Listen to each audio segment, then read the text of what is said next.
नमो भगवते वासुदेवाय।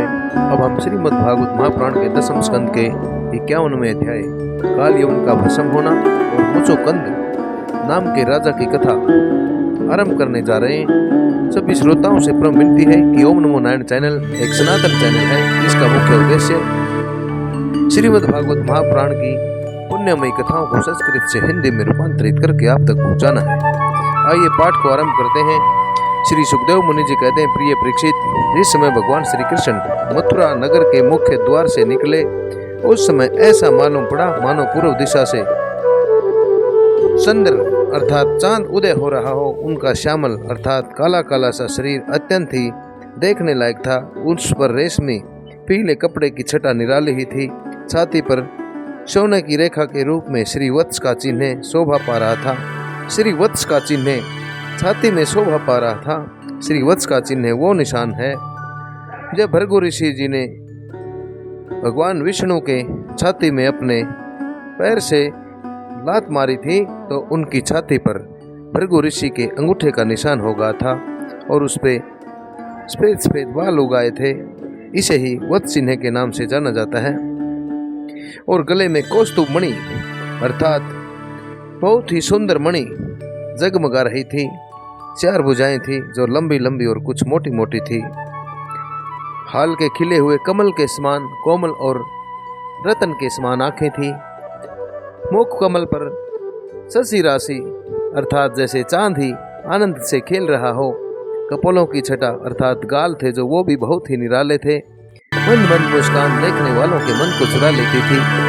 कानों में मकर आकृति के कुंडल झिलमिल झलक रहे थे। उन्हें देखकर काल यवन ने निश्चय किया कि यही पुरुष वासुदेव है, क्योंकि नारद जी ने जो 2 लक्षण बतलाए थे, वक्षस्थल पर श्री वत्स का चिन्ह, 4 भुजाएं, कमल के समान आंखें, गले में वनमाला और सुंदरता की सीमा, वे सब इसमें मिल रहे हैं। इसलिए यह कोई दूसरा नहीं हो सकता। इस समय यह बिना किसी अस्त्र शस्त्र के पैदल ही इस और चला आ रहा है, इसलिए मैं भी इसके साथ बिना अस्त्र शस्त्र के ही लड़ूंगा।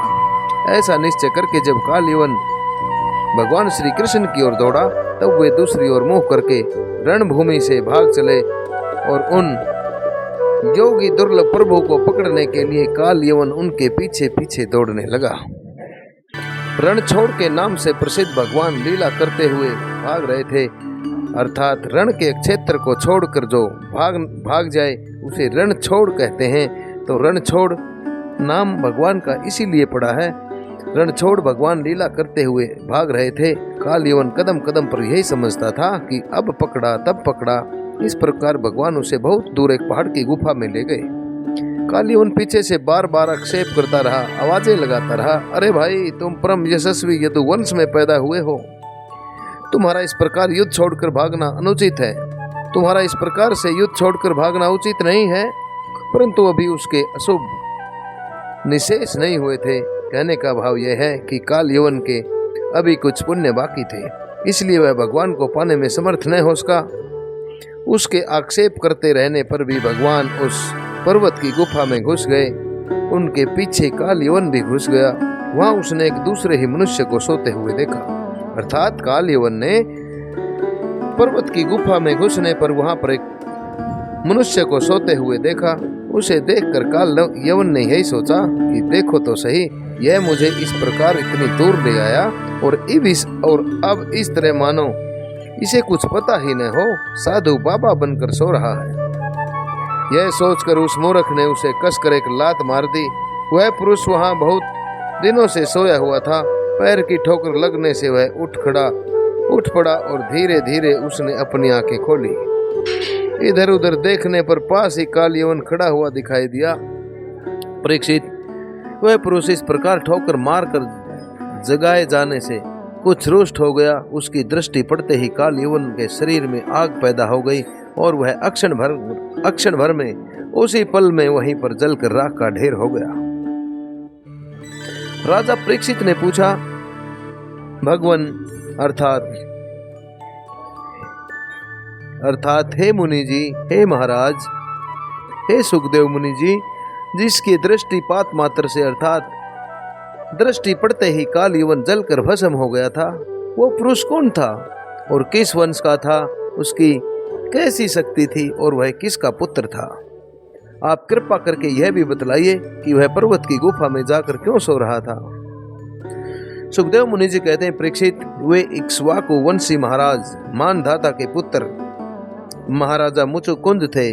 वे ब्राह्मणों के परम भक्त, सत्य प्रतिज्ञ, संग्राम विजयी और महापुरुष थे। एक बार इंद्र आदि देवता असुरों से बहुत ही भयभीत हो गए थे। उन्होंने अपनी रक्षा के लिए राजा मुचुकुंद से प्रार्थना की और उन्होंने बहुत दिनों तक उनकी रक्षा भी की। अर्थात महाराज मुचुकुंद ने इंद्र आदि देवताओं की बहुत दिनों तक रक्षा की। जब बहुत दिनों के बाद देवताओं को सेनापति के रूप में स्वामी कार्तिकेय मिल गए, तब उन लोगों ने राजा मुचुकुंद से कहा, राजन, आपने हम लोगों की रक्षा के लिए बहुत कठिन श्रम और कष्ट उठाए हैं, अब आप विश्राम कीजिए। हे वीर शिरोमणि, आपने हमारी रक्षा के लिए मनुष्य लोक का अपना अकंटक राज्य छोड़ दिया और जीवन की इच्छाएं तथा भोगों को भी त्याग कर दिया है। अब आपके पुत्र, रानियां, बंधु, भाई और अमात्य, मंत्री, सेनापति आदि आपके समय की प्रजा में कोई भी नहीं रहा है। सब के सब काल के ग्रास बन गए हैं, अर्थात सब के सब मारे जा चुके हैं। काल समस्त बलवानों से भी बलवान है। वह स्वयं परम समर्थ, अविनाशी और भगवत स्वरूप अर्थात भगवान के समान है। जैसे ग्वाले पशुओं को अपने वश में रखते हैं, वैसे ही वह खेल खेल में सारी प्रजा को अपने अधीन रखता है। राजन, आपका कल्याण हो। आपकी जो इच्छा हो हमसे मांग लीजिए। हम केवल्य मोक्ष के अतिरिक्त आपको सब कुछ दे सकते हैं, क्योंकि केवल्य मोक्ष देने की सामर्थ्य तो केवल अविनाशी भगवान विष्णु में ही है। परम यशस्वी राजा मुचुकुंद ने देवताओं के इस प्रकार कहने पर उनकी वंदना की और बहुत थके होने के कारण निद्रा का ही अर्थात नींद का ही वर मांगा और उनसे वर पाकर वे नींद से भरकर पर्वत की गुफा में जा सोए। उस समय देवताओं ने कह दिया कि राजन, सोते समय यदि आपको कोई मूर्ख बीच में ही जगा देगा तो वह आपकी दृष्टि पड़ते ही उसी अक्षण भस्म हो जाएगा। परीक्षित, जब काल यवन भस्म हो गया, तब यदुवन शिरोमणि भगवान श्री कृष्ण ने परम बुद्धिमान राजा मुचुकुंद को अपना दर्शन दिया। भगवान श्री कृष्ण का श्री विग्रह अर्थात उनका रूप वर्षा के बादलों के समान सांवला था। रेशमी पीताम्बर धारण किए हुए थे, अर्थात पीले पीले कपड़े उनके तन पर चमक रहे थे। छाती पर श्री वत्स का चिन्ह और गले में कौस्तुभ मणि दिव्य ज्योति बिखेर रही थी। चारों भुजाएं थी। वैजयंती माला अलग ही घुटनों तक लटक रही थी। मुख अत्यंत सुंदर और प्रसन्नता से खिला हुआ था। कानों में मकर आकृति के कुंडल जगमगा रहे थे। होठों पर प्रेम भरी मुस्कुराहट थी और आंखों की चितवन अनुराग की वर्षा, प्रेम की वर्षा कर रही थी। अत्यंत दर्शनीय, तरुण अवस्था और मत वाले शेर के समान निर्भय चाल राजा मुचुकुंद यद्यपि बड़े बुद्धिमान और धीर पुरुष भी थे, फिर भी उन्होंने भगवान की यह दिव्य ज्योतिर्मय मूर्ति देखकर कुछ चकित हो गए। उनके तेज से आश्चर्यचकित होकर सकपका से गए। भगवान अपने तेज से दूरदर्श जान पड़ते थे। राजा ने तनिक संकित होकर पूछा। राजा मुचुकुंद ने कहा, आप कौन हैं? इस कांटों से भरे हुए घोर जंगल में आप कमल के समान कोमल चरणों से क्यों विचर रहे हैं? और इस पर्वत की गुफा में पधारने का क्या अर्थ है? क्या आप समस्त तेजस्वियों के मूर्तिमान तेज अथवा भगवान अग्निदेव तो नहीं हैं? क्या आप सूर्य, चंद्रमा, देवराज, इंद्र या कोई दूसरे लोकपाल हैं? मैं तो ऐसा समझता हूँ कि आप देवताओं के आराध्य हैं, ब्रह्मा, विष्णु और शंकर। इन तीनों में से पुरुषोत्तम भगवान नारायण ही हैं, क्योंकि जैसे श्रेष्ठ दीपक अंधेरे को दूर कर देता है, वैसे ही आप अपनी अंग कांति से इस गुफा का अंधेरा भगा रहे हैं। हे पुरुष श्रेष्ठ, यदि आपको रुचे तो हमें अपना जन्म, कर्म और गोत्र भी बतलाइए, क्योंकि हम सच्चे हृदय से उसे सुनने के इच्छुक हैं। और हे पुरुषों में उत्तम, यदि आप हमारे बारे में पूछें तो हम इक्ष्वाकु वंशीय क्षत्रिय हैं। मेरा नाम मुचुकुंद है और प्रभु मैं युवनाश्व नंदन अर्थात युवनाश्व का पुत्र महाराज मानधाता का पुत्र हूँ। बहुत दिनों तक जागते रहने के कारण मैं थक गया था।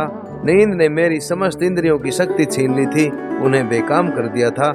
इसी से मैं इस निर्जन स्थान में निर्द्वंद सो रहा था। अभी अभी किसी ने मुझे जगा दिया। अवश्य उसके पापों ने उसे जलाकर भस्म कर दिया है। इसके बाद शत्रुओं के नाश करने वाले परम सुंदर आपने मुझे दर्शन दिया है। हे महाभाग, आप समस्त प्राणियों के माननीय हैं। आपके परम दिव्य और असह्य तेज से मेरी शक्ति खो गई है। मैं आपको बहुत देर तक नहीं देख पा रहा। जब राजा मुचुकुंद ने इस प्रकार कहा, तब समस्त प्राणियों के जीवन दाता भगवान श्री कृष्ण ने हंसते हुए बादल की ध्वनि के समान गंभीर वाणी से कहा। भगवान श्री कृष्ण ने कहा, प्रिय मुचुकुंद, मेरे हजारों जन्म कर्म और नाम हैं, वे अनंत हैं, इसलिए मैं भी उनकी गिनती करके नहीं बतला सकता। यह संभव है कि कोई पुरुष अपने अनेक जन्मों में पृथ्वी के छोटे छोटे धूल कणों की गिनती कर डाले, परंतु मेरे जन्म गुण कर्म और नामों को कोई कभी किसी प्रकार नहीं गिन सकता। राजन, सनक सनंदन आदि परम ऋषि मेरे त्रिकाल सिद्ध जन्म हैं और कर्मों का वर्णन करते रहते हैं, परंतु कभी उनका पार नहीं पाते। प्रिय मुचुकुंद, ऐसा होने पर भी मैं अपने वर्तमान जन्म कर्म और नामों का वर्णन करता हूँ। सुनो, पहले ब्रह्मा जी ने मुझसे धर्म की रक्षा और पृथ्वी के भार बने हुए असुरों का संहार करने के लिए प्रार्थना की थी। उन्हीं की प्रार्थना से मैंने यदुवंश में वासुदेव जी के अवतार ग्रहण किया है। अब मैं वसुदेव जी का पुत्र हूँ, इसलिए लोग मुझे वासुदेव कहते हैं। अब तक मैं काल नेमी असुर का, जो कंस के रूप में पैदा हुआ था, तथा प्रलंबादी अनेकों साधुद्रोही असुरों का संहार कर चुका हूँ। राजन, यह काल यवन था जो मेरी ही प्रेरणा से तुम्हारी तीक्ष्ण दृष्टि पड़ते ही भस्म हो गया। वही मैं तुम पर कृपा करने के लिए इस गुफा में आया हूँ। तुमने पहले मेरी बहुत आराधना की है और मैं हूँ भक्त वत्सल, अर्थात भक्तों का उद्धार करने वाला। इसलिए हे राजऋषि, तुम्हारी जो इच्छा हो मुझसे मांग लो। मैं तुम्हारी सारी इच्छाएं अभिलाषाएं पूर्ण कर दूंगा। जो पुरुष मेरी शरण में आ जाता है, उसके लिए फिर ऐसी कोई वस्तु नहीं है जिसके लिए वह शोक करे। सुखदेव मुनि जी कहते हैं, जब भगवान श्री कृष्ण ने इस प्रकार कहा, तब राजा मुचुकुंद को बूढ़े ग्रह का यह कथन, बूढ़े ग्रह की कही हुई यह बात याद आ गई कि यदुवंश में भगवान अवतीर्ण होने वाले हैं, अर्थात यदुवंश में भगवान पैदा होने वाले हैं। वे जान गए कि ये स्वयं भगवान नारायण हैं। आनंद से भरकर उन्होंने भगवान के चरणों में प्रणाम किया और इस प्रकार से स्तुति की। मुचुकुंद ने कहा, प्रभु, जगत के सभी प्राणी आपकी माया से अत्यंत मोहित हो रहे हैं। वे आपसे विमुख होकर अनर्थ में ही फंसे हुए हैं और आपका भजन नहीं करते। वे सुख के लिए घर गृहस्थी के उन झंझटों में फंस जाते हैं जो सारे दुखों की जड़ का स्रोत है, जो सारे दुखों का मूल है। इस तरह स्त्री और पुरुष सभी ठगे जा रहे हैं इस पाप रूप संसार से सदा रहित। प्रभु, यह भूमि अत्यंत पवित्र क्रम भूमि है। इसमें मनुष्य का जन्म होना अत्यंत कठिन है। मनुष्य जीवन इतना पूर्ण है कि उसमें भजन के लिए कोई भी असुविधा नहीं है।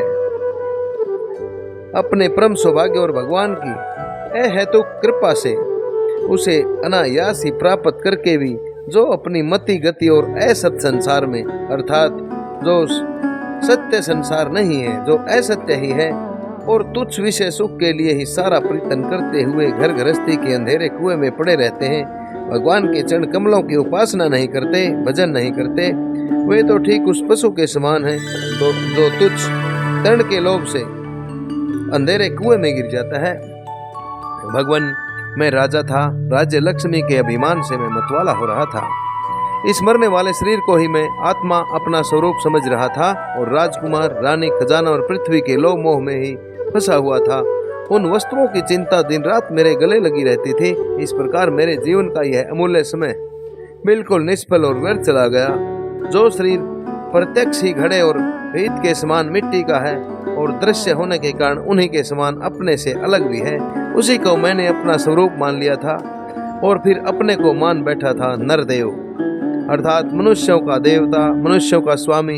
इस प्रकार मैंने मदांध होकर, अर्थात अहंकार से अंधा होकर आपको जो कुछ समझा ही नहीं, रथ, हाथी, घोड़े और पैदल की चतुरंगिणी सेना और सेनापतियों से घिरकर मैं पृथ्वी में इधर उधर घूमता रहता। मुझे यह करना चाहिए और यह नहीं करना चाहिए। इस प्रकार अनेक कर्तव्य और अकर्तव्यों की चिंता में पड़कर भगवान अपने एकमात्र कर्तव्य भगवत प्राप्ति से विमुख होकर परमत हो जाता है, असावधान हो जाता है। संसार में बांध रखने वाले विषयों के लिए उनकी इच्छा दिन दुनी रात चौगुनी बढ़ती ही जाती है, परंतु जैसे भूख के कारण जीभ लपलपाता हुआ सांप असावधान चूहे को दबोच लेता है, वैसे ही काल रूप से सदा सर्वदा सावधान रहने वाले आप एकाएक उस प्रमादग्रस्त प्राणी पर टूट पड़ते हैं और उसे ले बीतते हैं जो पहले सोने के रथों पर अथवा बड़े बड़े हाथियों पर चढ़कर चलता था और नरदेव कहलाता था। वही शरीर आपके अबाध काल का ग्रास बनकर बाहर फेंक देने पर पक्षियों के लिए विष्ठा, धरती में गाड़ देने पर चढ़कर कीड़ा और आग में जला देने से राख का ढेर बन जाता है। हे प्रभु, जिसने सारी दिशाओं पर विजय प्राप्त कर ली है और जिससे लड़ने वाला संसार में कोई नहीं रह गया है, जो श्रेष्ठ सिंहासन पर बैठता है और बड़े बड़े नरपति जो पहले उसके समान थे अब जिसके चरणों में सिर झुकाते हैं, वही पुरुष जब विषय सुख भोगने के लिए जो घर गृहस्थी की एक विशेष वस्तु है स्त्रियों के पास जाता है, तब उसके हाथ का खिलौना उनका पालतू पशु बन जाता है। बहुत से लोग विषय भोग छोड़कर फिर राज्य आदि भोग मिलने की इच्छा से ही दान पुण्य करते रहते हैं और मैं फिर जन्म लेकर सबसे बड़ा परम स्वतंत्र सम्राट हो जाऊं, ऐसी इच्छा रखकर तपस्या में भली भांति स्थित होकर शुभ कर्म करते हैं। इस प्रकार जिसकी प्यास बढ़ी हुई है वह कभी भी सुखी नहीं हो सकता। अपने स्वरूप में एक रस स्थित रहने वाले भगवान, अपने रूप में एक स्थित रहने वाले हे भगवान, जीव अनादिकाल से जन्म मृत्यु रूप संसार के चक्र में भटक रहा है। जब उस चक्र से छूटने का समय आता है तब उसे सत्संग प्राप्त होता है। यह निश्चय है कि जिस क्षण सत्संग प्राप्त होता है उसी क्षण संतों के आश्रय कार्य कारण रूप जगत के एकमात्र स्वामी आप में जीव की बुद्धि अत्यंत दृढ़ता के साथ लग जाती है। भगवान, मैं तो ऐसा समझता हूँ कि आपने मेरे ऊपर परम अनुग्रह की वर्षा की है, परम कृपा की वर्षा की है, क्योंकि बिना किसी परिश्रम के अनायास ही मेरे राज्य का बंधन टूट गया। साधु स्वभाव के चक्रवर्ती राजा भी जब अपना राज्य छोड़कर एकांत में भजन साधन करने के उद्देश्य से वन में जाना चाहते हैं, तब उनके सामने ममता बंधन से मुक्त होने के लिए बड़े प्रेम से आपसे प्रार्थना किया करते हैं। हे अंतर्यामी प्रभु, आपसे क्या छिपा है, मैं आपके चरणों की सेवा के अतिरिक्त और कोई भी वर नहीं मांगना चाहता, क्योंकि जिनके पास किसी प्रकार का संग्रह भी नहीं है और परिग्रह भी नहीं है अथवा जो उसके अभिमान से रहित है, वे लोग भी केवल उसी के लिए प्रार्थना करते रहते हैं। भगवान, भला बतलाइए तो सही मोक्ष देने वाले आपकी आराधना करके ऐसा कौन श्रेष्ठ पुरुष होगा जो अपने को बांधने वाले सांसारिक विषयों का वर मांगेगा। इसलिए हे प्रभु, मैं सत्वगुण, रजोगुण और तमोगुण से संबंध रखने वाली समस्त इच्छाओं को छोड़कर केवल माया के लेस मात्र संबंध से रहित, गुणों से अतीत एक अद्वितीय चित स्वरूप परम पुरुष आपकी शरण ग्रहण करता हूँ। भगवान, मैं अनादिकाल से अपने कर्म फलों को भोगते भोगते अत्यंत आर्त हो रहा था। उनकी दुखद ज्वाला रात दिन मुझे जलाती रहती थी। मेरे 6 शत्रु, 5 इंद्रियां और 1 मन कभी शांत न होते थे। उनकी विषयों की प्यास बढ़ती ही जा रही थी। कभी किसी प्रकार एक क्षण के लिए भी मुझे शांति नहीं मिली। हे शरण देने वाले शरणदाता, मैं आपके भय, मृत्यु और शोक से रहित चरण कमलों की, आपके चरणों की शरण में आया हूँ। सारे जगत के एकमात्र स्वामी हे परमात्मन, आप मुझ शरणागत की रक्षा कीजिए, आप मुझ शरणागत की रक्षा कीजिए प्रभु। भगवान श्री कृष्ण ने कहा, सार्वभौम महाराज, तुम्हारी मति, तुम्हारा निश्चय बड़ा ही पवित्र और उच्च श्रेणी का है, उच्च कोटि का है। यद्यपि मैंने तुम्हें बार बार वर देने का प्रलोभन दिया, फिर भी तुम्हारी बुद्धि इच्छाओं के अधीन न हुई। मैंने तुम्हें जो वर देने का प्रलोभन दिया वह केवल तुम्हारी सावधानी की परीक्षा के लिए ही था। मेरे जो अन्य भक्त होते हैं, अर्थात जो किसी दूसरे की को न भज के केवल और केवल मुझे ही भजते हैं, मेरे जो अन्य भक्त होते हैं उनकी बुद्धि कभी इच्छाओं से इधर उधर नहीं भटकती। जो लोग मेरे भक्त नहीं होते वे चाहे प्राणायाम आदि के द्वारा अपने मन को वश में करने का कितना ही प्रयत्न क्यों न कर लें, उनकी वासनाएं अक्षीण नहीं होती और राजन, उनका मन फिर से विषयों के लिए मचल पड़ता है। तुम अपने मन और सारे मनोभावों को मुझे समर्पित कर दो, मुझ में लगा दो और फिर स्वतंत्र रूप से अर्थात स्वतंत्र रूप से पृथ्वी पर घूमते रहो, विचरण करो। मुझ में तुम्हारी विषय वासना शून्य निर्मल भक्ति सदा बनी रहेगी। तुमने क्षत्रिय धर्म का आचरण करते समय शिकार आदि के अवसरों पर बहुत से पशुओं का वध किया है। अब एकाग्रचित से मेरी उपासना करते हुए तपस्या के द्वारा उस पाप को भी धो डालो। राजन, अगले जन्म में तुम ब्राह्मण बनोगे और समस्त प्राणियों के सच्चे हितैषी परम सुहृदय भी हो जाओगे और फिर मुझ विशुद्ध विज्ञान घन परमात्मा को प्राप्त कर लोगे। इस प्रकार श्रीमद् भागवत महापुराण के 10वें स्कंद उत्तरार्ध का यह 51वां अध्याय आप सभी श्रोताओं द्वारा श्रवित किया गया। नरेंद्र कौशिक की सभी से ये परम विनीत प्रार्थना रहती है कि सनातनी चैनल ओम नमो नारायण चैनल को अवश्य सब्सक्राइब करें तथा इन पुण्यमयी कथाओं को आगे से आगे प्रचारित और प्रसारित करते रहें। इन्हीं शब्दों के साथ आप सभी को पुनः ओम नमो भगवते वासुदेवाय, ओम नमो भगवते वासुदेवाय, ओम नमो भगवते वासुदेवाय।